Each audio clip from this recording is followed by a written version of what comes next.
कुछ दिन बीते अवध मझार, पड़ा जब राखी का त्योहार, सिया जी ले राखी मन करने लगी विचार।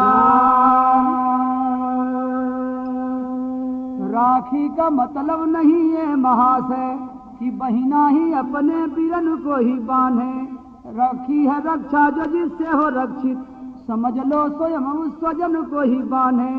राखी असुर सुर मुनि नाग किन्नर, देखा है 14 भुवन को ही बांधे।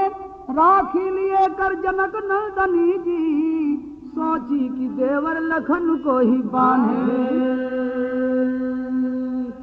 ले राखी उस बार सिया जी, चली गुनत तत्काल, लखन लाल के हाथ में बांधी हो खुशहाल। सावन के पूर्णिमा के दिन, रक्षाबंधन के रोज, माता जानकी अपने हाथ में राखी लेकर सोचत है कि हम के बांधी हमारे भाई के। सोचत सोचत लक्ष्मण जी के पास पहुंच के उनके हाथ में राखी जब बांध दिलिन है, तो भगवान रामचंद्र जी बगल में बैठल हो मुस्कुराए लगलन।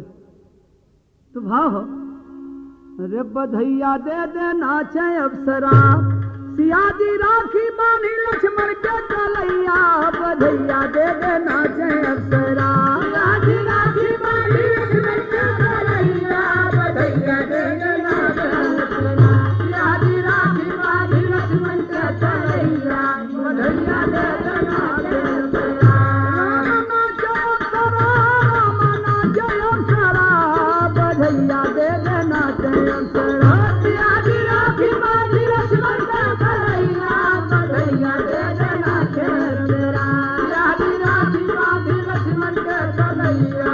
बधैया दे दे नाचे अप्सरा।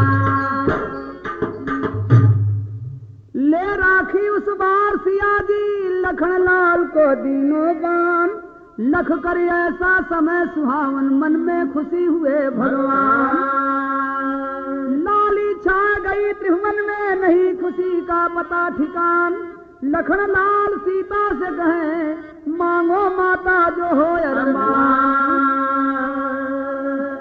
हे माँ, हमरे हाथे में राखी बांध दे लो, अब हमरे सर पर ये आपको बोझ हो गल करज, आप हमसे राखी के बन्हाई मांगला। तो जानकी जी संकोच बस बोललिन कि हम का मांगी, हमरे तो सब कुछ बा, हमारी इच्छा रहल हम बांध दिली, अब हम कुछ मांगम नहीं।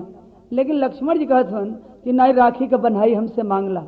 एक ठे तर्ज बा, एक दुल्हन का सखी सब जब गौना जाए लगलिन, तो वो अपने पति देवता के ये दिल्ली में आए रहे नौकरी करे, वो देहात से चिट्ठी भेजलिन। का चिट्ठी में लिखलिन, चढ़ले जवनिया, चढ़ले जवनिया, मार मोरे राजा गवनवा ले जा, गवनवा ले जा। ये गहन में गवनवा ले जा, गवनवा ले जा। गहन में गवनवा ले जा, गवनवा ले जा।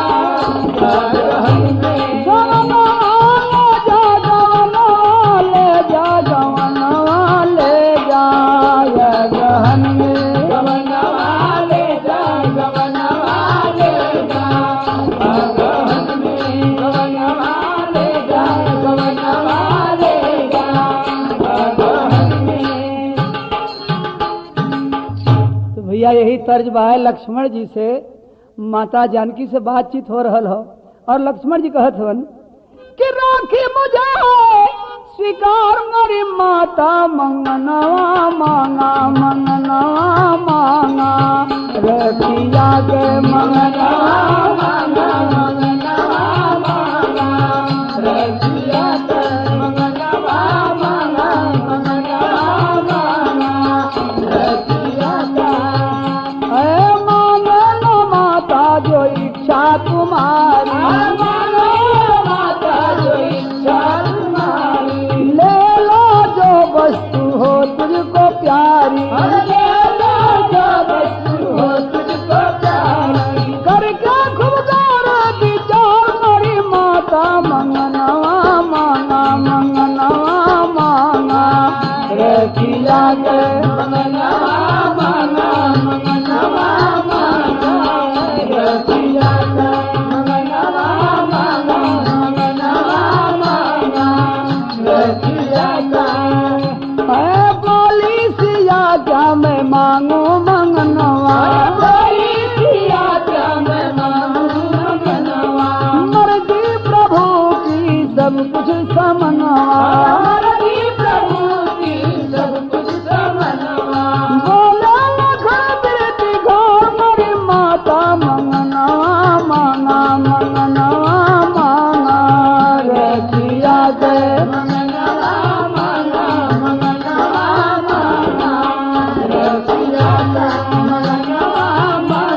लक्ष्मण जी बार बार कहें कि आप हमसे राखी का बंधाई मांग ला।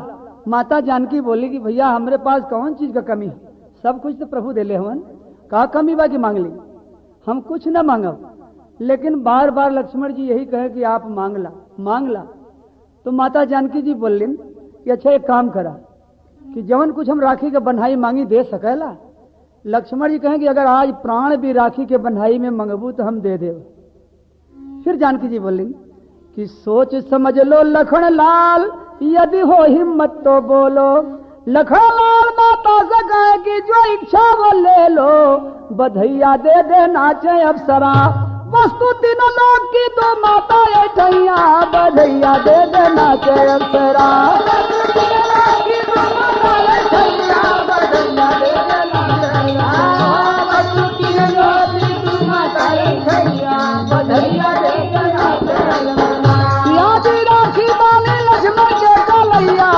बधैया दे देना जय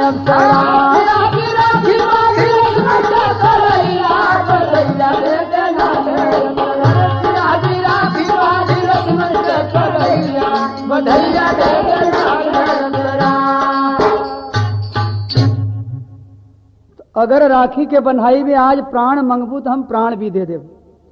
तो जानकी जी कहलिन कि जरा सोच समझ के बोलिहा, हम मांगे थे लेकिन मांगे के पहले हमें 3 वचन आप दे दे। तो लक्ष्मण जी 3 वचन दे के वचनबद्ध हो गई। तो जानकी जी मांगत का है, वचनबद्ध करवा के सीता लखन लाल से कही वचन, प्रभु के चरणों की सेवा हम तू करते हैं लगा के मन। दाया चरण आपके हिस्से, बाएं का मैं करूं पूजन, आज से दोनों चरण की सेवा मेरे जिम्मे छोड़ो लक्ष्मण। देखें बड़ी गूढ़ चीज मंगलिन। रामचंद्र जी जब खाए पी के रात के सुते लगे, आराम करे लगे, तो दोनों जने झगड़ा करें, चरण सेवा करे बदे।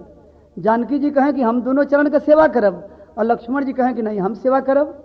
तो भगवान दोनों जने के एक एक चरण का सेवा बांट दिलन। बायां चरण जानकी जी के जिम्मे और दाहिना चरण लक्ष्मण जी के जिम्मे। तो दोनों जने एक एक चरण दबावे शुरू करें। बहुत देर तक लक्ष्मण जी दबावें। जानकी जी के थोड़ा दिक्कत महसूस होए कि पति और पत्नी के बीच में इनकर कोई जरूरत नहीं, लेकिन पैर पकड़ के बैठ जालन, रोज दबावे लगलन। हमार कोनो ऐसा मौका आई कि इनकर यहाँ से हम ट्रांसफर कर देव, बदली करके तब छोड़ब। आज राखी के बंधाई में जानकी जी वही रात के सेवा वाली ड्यूटी लक्ष्मण जी से मांग लेने कि हमें राखी के बंधाई में रात के चरण का सेवा जो हम दोनों जने मिलके करीला वो आज से हम अकेले करब। तो भई लगा सुनत बचनिया सिया के वही जुनिया, लगल कलेजवा में बाण, धरती पर गिरी गईले लखन बलिवनवा, आई गयल मूर्छा महान। सुन के सीता माता जी के तनी बचनिया, धरती पर गिर गई लखन बलवान, जैसे शक्ति लागल रह लंका नगरी में, वैसे आज लगल बा लखन के शक्तिवान। रोई रोई सीता जगावे लखन प्यारे, काहे बदे बाटा इतना हमसे ऋषियान, जनले जो हम होई तोहरी होई है ऐसन हलिया, मांगित नहीं प्रभु के चरनिया कदान। भगवान रामचंद्र जी जब देखलन कि यह दोनों जने का लेन देन वाली बात शुरू हो गई, तो वहां से हट के कुछ दूर जाके बैठलन कि देवर भौजाई का मामला है, पता नहीं का ली है का दी है, तो हमारे यहाँ से हटी जाना ठीक हो। लेकिन यही बीच में जानकी जी जब चरण का सेवा मांग लेलन और लक्ष्मण जी बेहोश हो गईलन, तो जानकी जी रो रो के जगावत है। एक तर्ज है, कहाँ से अवतारा कौन पान जइबा बबुआ बोलिना, के हो देलस घरवा से निसार बबुआ बोलिना, के हो देलस घरवा से निसार बबुआ बोलिना, के हो देलस घरवा से निसार बबुआ बोलिना। हाँ ऐसे ही तर्ज हो कि रोई रोई सीता माता लखन के जगावे बबुआ बोला हो, काहे गईला इतना ऋषियाए बबुआ बोला हो, काहे गईला इतना ऋषियाए बबुआ बोला हो, काहे गईला इतना ऋषियाए बबुआ बोला हो, बबुआ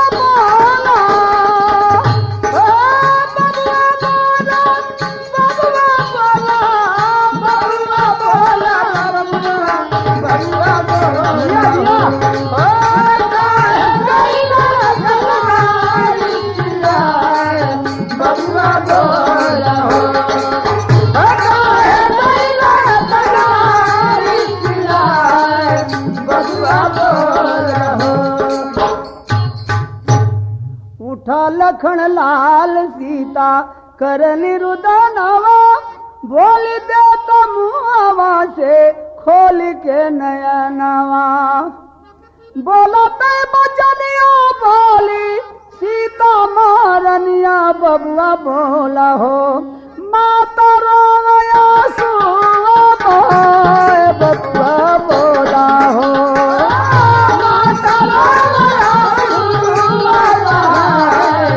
बबुआ बोला हो, माता बबुआ बोला हो। रोवे सीता माता उठा हमारे देवावा, कौन न जवाब देवे माता जी से घरवा, मरिया सदानवा कैसे राम भवनवा बबुआ बोला हो, मर जइबा महुरा बात खाए बबुआ बोला हो, मर जइबा महुरा बात खाए बबुआ बोला हो, अरे मर जइबा महुरा बात खाए बबुआ बोला हो,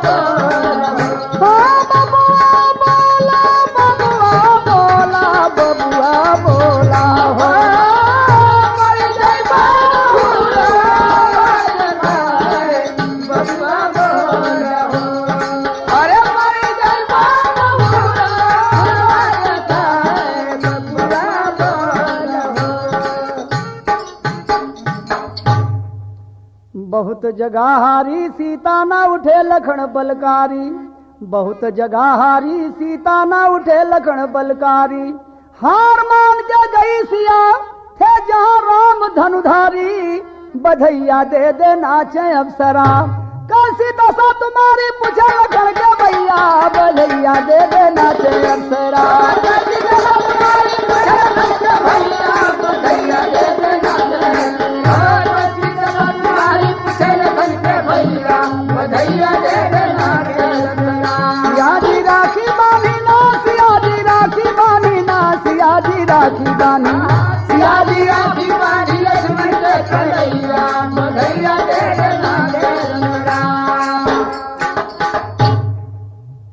ए भैया जानकी जी अपन बहुत कला लगाए के रोए के गाय के कपार पीट के हार गईलिन, लेकिन लक्ष्मण जी जगलन नहीं, इतनी बड़ी शक्ति उन्हें लग गई बा। रोवत रोवत लक्ष्मण जी के वहीं छोड़ दिलिन है, रामचंद्र जी के खोजे लगलिन। तो भगवान कुछ दूर जाके अपन चुपचाप बैठल हुवन और जानकी जी वहां खोजत खोजत रामचंद्र जी के पास जब पहुंचलिन है तो रामचंद्र जी मुस्कुराए के पूछत हुवन, का हो तुहार देवर तुम्हें ठीक से राखी का बनाई नहीं देलन, का रोवत हो? तो जानकी जी प्रभु के चरण पर गिर के और बहुत जोर रोवत है कि प्रभु आप हमें यह कलंक से बचाए लें और नहीं तो हम अपन प्राण दे देव। अरे भाई का हो गए, काहे रोवत हो? सारी हाल राम से सीता कहन लगी बिलखाए, लखन लाल मूर्छित पड़े प्रभु सोचो कोई उपाय। तो भैया एक ठे तर्ज बा, अरे मोटी मोटी लिटिया लगाए रे धोबिनिया, लगाए रे धोबिनिया, बिहन चले के होई घाट। अब बड़े के साहेबवा का टोपिया धोवे के होई, टोपिया धोवे के होई, बीबी के धोवे होई रुमाल। तो तर्ज यही बात। भगवान रामचंद्र जी जानकी जी से कहते हैं कि आप थोड़ा घाटा में पड़ जाइबू, लेकिन लक्ष्मण जी जाग जाइए। एक ही उपैया बा यही समैया, कहता हूँ समझाए। एक ही उपैया बा यही समैया, कहता हूँ समझाए। अगर तुझे मंजूर हो बोलो, करना ना इनकार। सजनिया मोरी है सजनिया मोरी, मान ले बुबतिया हमार हो। सजनिया मोरी मान ले बुबतिया हमार हो। सजनिया मोरी मान ले बुबतिया हमार हो। सजनिया मोरी मान ले बुबतिया हमार हो। सजनिया हो सजनिया मोरी मान ले बुबतिया हमार हो। सजनिया मोरी मान ले बुबतिया हमार हो। सजनिया मोरी। कहे लक्ष्मण जी जाग जाए, चाहे हमें सोरहो आना घाटा लग जाए, सब मंजूर हो। आप ऐसा उपाय बतावें कि लक्ष्मण जी जाग जाए और ना जगी हैं तो हम चल के अपन प्राण दे दे। कहना नहीं प्राण मत दा, थोड़ी घाटा साहेब तो स्वीकार करा। तो लक्ष्मण जी जाग जी हैं। तो राम से जानकी जी कहते हैं, बता दो बात मुझे जल्द से तू रघुराई। हम राम की बात सुन के बोली सिया बिल खाई। बता दो बात मुझे जल्द से रघुराई। कहे भगवान सिया कष्ट कुछ सहना होगा, लखन के कान में ये बात जगना होगा। लखन के कान में ये बात जगना होगा। लखन के कान में ये बात जगना होगा। लखन के कान में ये बात जगना होगा। जा जल्दी से। जहां लक्ष्मण जी बेहोश हवन उनके कान में मुंह सटा के कहिया कि हे तात जाग जा, आज से तो वही दोनों चरण के सेवा करिहा, जाग जा। लेकिन कान में मुंह सटा दिया और कहिया कि उठा हो ललनवा राम के बिरनवा, कहती हूँ एक बात। उठा हो ललनवा राम के बिरनवा, कहती हूँ एक बात। आज से दोनों चरण की सेवा करना तुहे तात हो। सजनिया मोरी उठ जाइए देवरा तोहार हो। सजनिया मोरी उठ जाइए देवरा तोहार हो। सजनिया मोरी उठ जाइए देवरा तोहार हो। सजनिया उठ जाइए देवरा तोहार हो। सजनिया हो सजनिया मोरी उठ जाइए देवरा तोहार हो। सजनिया मोरी उठ जाइए देवरा तोहार हो। सजनिया मोरी हाय देवरा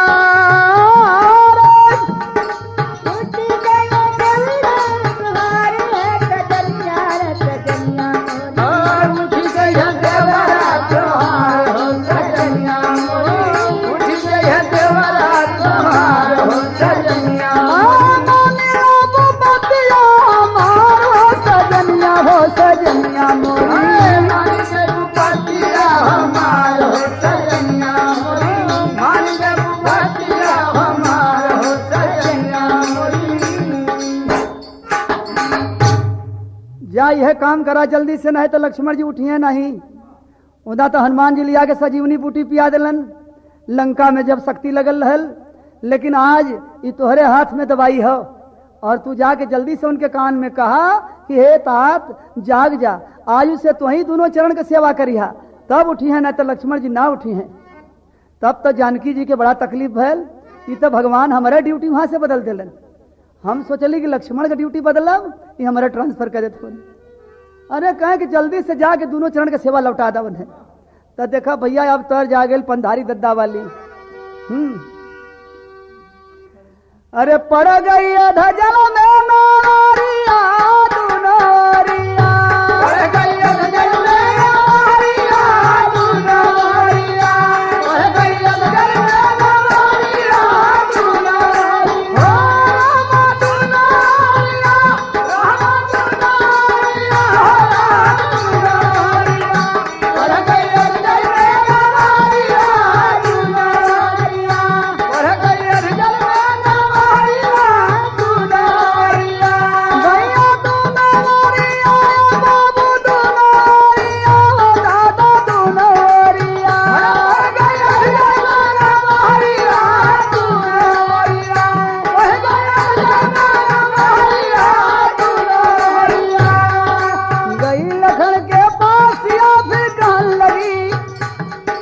रामचंद्र का बात सुनत चल भाई सीता मन लाई, चल भाई गौर बढ़ा के, चल भाई गौर बढ़ा के, हाँ चल भाई गौर बढ़ा के सीता, चल भाई गौर बढ़ा के, चल भाई गौर बढ़ा के, राम चल भाई गौर बढ़ा के, अधजल में पड़ गई नामर बीता के सुजना एक डगरिया दुनारिया, जनायक डगरिया दुनारिया, सुजना एक डगरिया दुनारिया, राम दुनारिया,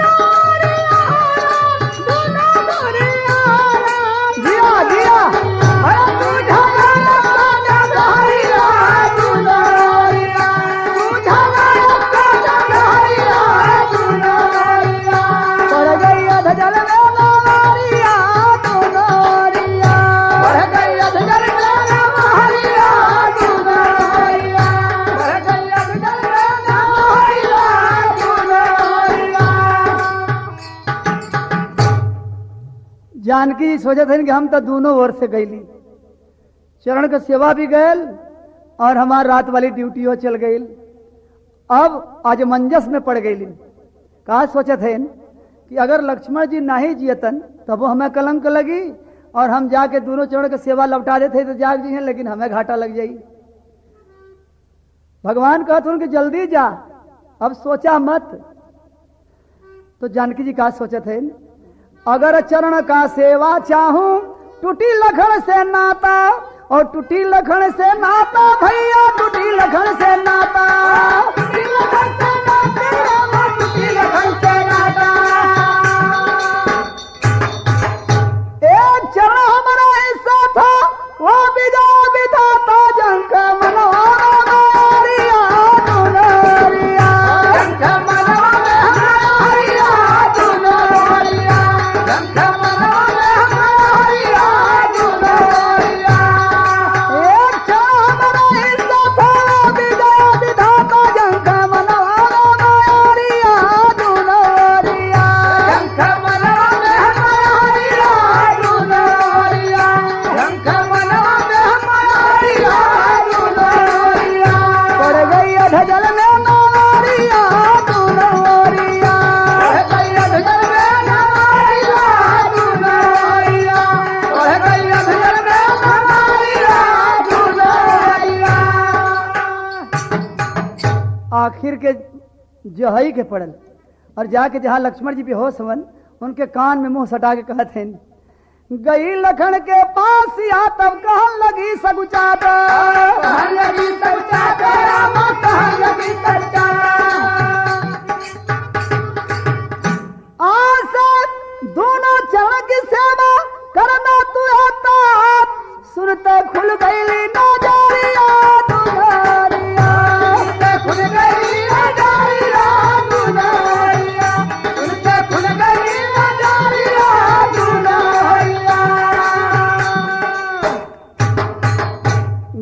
लखन के पास सियाजी कहन लगी सगुचात, आज से दोनों चल की सेवा करना तू आता सुनते खुल गई नजरिया दुल्हनिया, खुल गई नजरिया दुल्हनिया, खुल गई नजरिया दुल्हनिया। हे तात, आज से तू ही दोनों चरण का सेवा करिहा, जाग जा। तो लक्ष्मण जी के जैसे कोई संजीवनी बूटी पिया दिले और उठ के बैठ गईलन। तो बैठ गईले के बाद का देखत हन कि माता जानकी की आंख से आंसू चल रहा हो, और वह आंसू के देख के लक्ष्मण जी पूछन कि हे माँ, हम हार गईली, आप जीत गईलू। हम इतना बड़ा बात का पुल बनवले रही है कि आज प्राण भी मंगबू तो हम तुम्हें दे देव, लेकिन आप हमारे प्राण खुदे लौटा देलू हमारे।